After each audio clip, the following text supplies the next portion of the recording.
Hello, everyone. Welcome back to another episode of Matthew Mumbles. My name is Matthew, as the title suggests, and on this podcast, we pretty much talk about whatever we want to talk about. It could be my life events, it could be things just happening in the real world, my thoughts on things, my projects, so on and so forth. Today, I want to talk about what might be the biggest interests I have ever had as far as like entertainment goes. You know, obsessions, interests, whatever you want to say. These two, I think, stand above the rest in terms of like how much they've affected my life. So we all know that my current interests, one of them is obviously Godzilla, kaijus, whatever you want to say. I've been into them for like 10 years now, to the date almost. Like this upcoming May will mark 10 years since I've been into Godzilla. Angry Birds a little longer. I was into it since 2011 or 12, I want to say.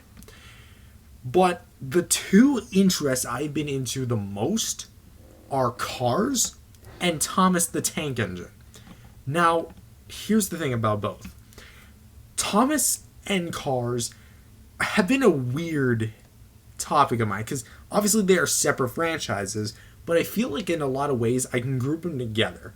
Mainly the fact that these two were basically my top interests at the same time, and they were pretty much like, what would you say, basically, okay, they were basically my favorite interests at the same time, and I did a lot of things together to mash the two together. It's creating like my own world. So let's go ahead and talk about it.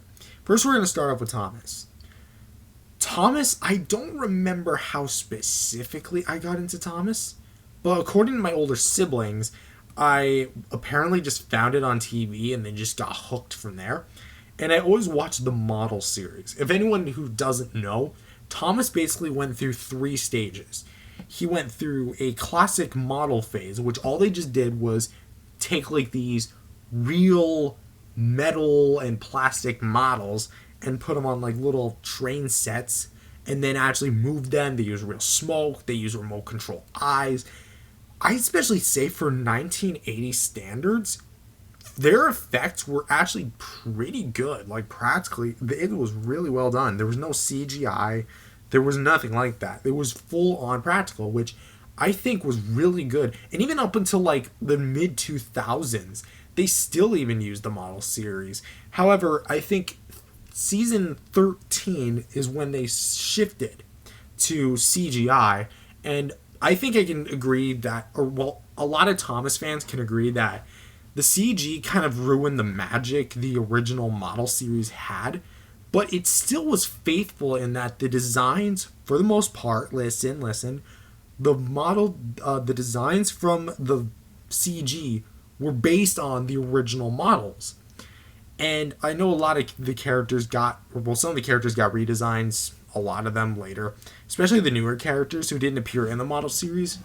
But these characters still looked like how they were supposed to. Thomas still looked like Thomas. Gordon still looked like Gordon. Henry looked like Henry. Edward looked like Edward. So on, so forth, etc., etc. And then, it lasted for a decent long while up until season 24. And then we get into the very controversial season 25. AKA the Thomas and Friends reboot, All Engines Go. Woo boy, was this a huge... You guys should have been there. Like, the entire internet erupted with this. Like, there was this new 2D Thomas that came out like 2 years ago. But, wow, it makes you feel time flew back fast, huh? And, like, the entire internet erupted. I gave out, like, a video 2 years ago talking about, like, how I felt as a Thomas fan. Well, someone who hasn't watched Thomas in years, but who grew up watching Thomas. And I thought it was very... Well, looking back, I feel as if I was a bit too light. I really feel like I should have been a bit more critical, and what I will say is that design just reeks. So, yeah, it's 2D flash animated, very cheaply looking. I mean, the designs are kind of garbage. Thomas and Percy and the rest, I get they're supposed to be kids, but they just went way overboard with this. Like, they're just so small. So before this turned into an all engines go rant, knocking over my part of my water bottle here. So before this turns into an all engines go rant, there you go. There's the 3 stages of Thomas. You have the original classic series, model series, the CG series, and the 2D animated all engines go reboot series. Cars was, I got into Cars around the same time I got around to Thomas, because keep in mind, Cars is 06. Cars itself, I grew up with the first film. I loved it. I specifically remember the DVD intro, opening it up, and like hearing that. What's the name of the song? Slow down, you're gonna cry. You know that song? What's the name of that? I don't know the name of that. I don't have my phone on me, but whatever. Actually, you know what? Let's actually just briefly search it up. What is it actually called?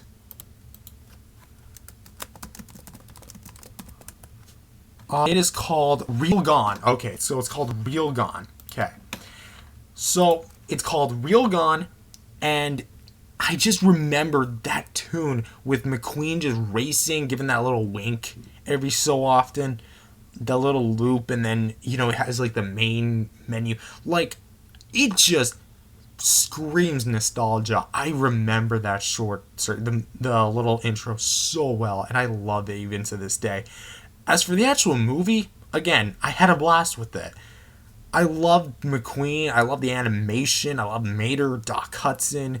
And even though I'm an adult now, back then, like, I was so playful. Like, I remember now really getting into my nostalgia for both franchises here. It wasn't just the TV and the movies that I grew up with. I might have watched, like, a bunch of, like, the model stuff from Thomas, the CG stuff from Thomas, and especially the movies from Cars, and also the shorts. They were really fun. Mater and the Ghostlight. Have you guys seen that one? Really good short right there.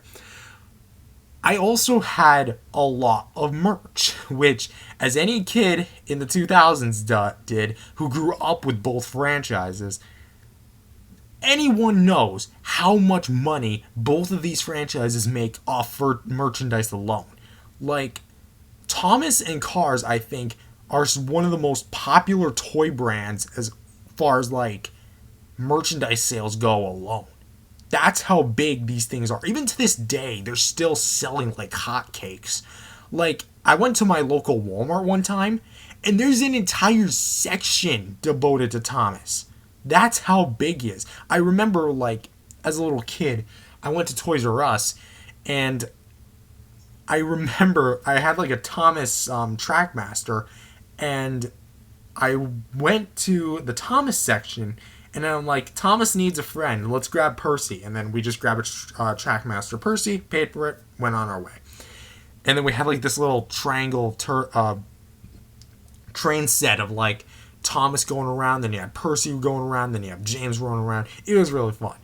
And Cars as well. I had like little die-cast ones. I'd make them go on like adventures with like Sally, McQueen, the twins, Mater. And I even, like, had a lot. I think I had more Thomas stuff than I did Cars stuff. Because of the two, Thomas barely edged out Cars for some reason. Probably because there was just more content to go around.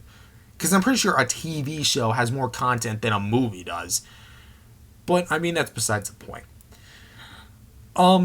It was so good. I loved every second of just, playing with those little toys and just, I remember like a few years later when Misty Island Rescue came out. Now hold the phone. I know that movie is very controversial.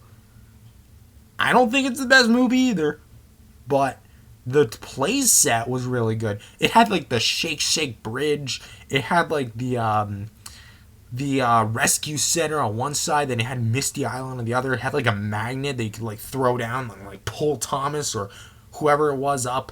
It was really fun. Back then, the Thomas toys were really creative. And I know Cars playsets were also like that, but I feel like Thomas, again, kind of edged out Cars in some sort of way when it came to that sort of stuff. Because, again, I was like an avid Thomas and Cars collector. I think I had like, do you guys know those big blue bins? Big heavy duty bins that people will use for, like, say, laundry or storing some stuff. I had 2 big tubfuls of those things filled to the rim with Thomas stuff. Like, I think that's how much Thomas and Cars stuff I actually had. As for where it all went, I think it just got sold, got lost, some got lost. I remember, like, back then especially, I was so picky. Okay? I was, like, so picky over, like, what was which, because I always liked my Thomas and Cars toys plain, if that makes any sense. I'm not talking about Planes, the movie, or, what's his name, Rusty? I'm not talking about those planes. I mean, like, the original Thomas, no special gimmick, no color, and the regular McQueen, no alternate color, no alternate scene, no tongue sticking out, nothing. I like them mint. And whenever and I'm talking about, like, take and play, metallic Thomas. I remember, like, whenever they get, like, chipped, which I think anyone can agree with this, it was really disheartening. It was really hurtful. So, I do not know how much Thomas and Cars toys I went through until I was just like, I eventually grew out of it. And nowadays it's just like a novelty, fun to rewatch. Oh, speaking of like rewatching, I know this is kind of irrelevant as far as like nostalgia goes, but I mean, I'm kind of reliving nostalgia. Cars 2. I recently rewatched Cars 2, and I thought it was really good. Okay, like, I know this is not a Cars 2 review, but hot take, it's actually my second or tied for my favorite in the trilogy. Cars 3 is actually, believe it or not, my least favorite, but I know that Cars 3 has an audience, and I respect it for it. Cars 1 and 2 are tied for my favorite. So I think it's just because Cars 1 is really nostalgic to me, and Cars 2 is just dumb, balls off the walls, dumb entertainment. And I completely love that sort of stuff. I love just spy thriller and explosions and racing and getting all of that into one movie. I know Mater can be quite a nuisance, quite annoying. But look, just to briefly throw this in here, Cars 2 is the type of movie you just kind of watch, just for the sake of having fun. It's not something you overanalyze like the other Pixar films for emotion and heart. It's just something you turn off your brain and just enjoy the ride. Anyways, back to Thomas and Cars, specifically. Thomas and Cars, like, I watched, Thomas and the Magic Railroad when I was younger, and even though I never understood, like, its box office performance or whatever, I thought it was a good movie, only because it was the Thomas the Tank Engine movie. But let's be real here. We all wanted to see Thomas. And I think, to a degree, we got him for, 10 minutes in the film? Which, I mean, it's not bad. But to sum this whole video up, I had a lot of fun with Thomas and Cars when I was a child. I'm still happy that, it's been a few years since I last, touched the franchises, respectively. Oh, no, hold on. Let me rephrase that. It's been several years since I grew out of my love for the franchises, respectively. I still, revisit them every now and then if I'm feeling a bit of nostalgia. But I'm here to make new memories, and I'm here to just kind of... Well, I still have a bit of Thomas and Cars stuff on my shelf, but that's nothing compared to my old collection. So, yeah, thank you guys for listening to this episode of Matthew Mumbles. If you guys liked it, definitely subscribe to the channel. Believe in Jesus, spread the gospel, and I'll see you guys in the next video. Peace out, everyone.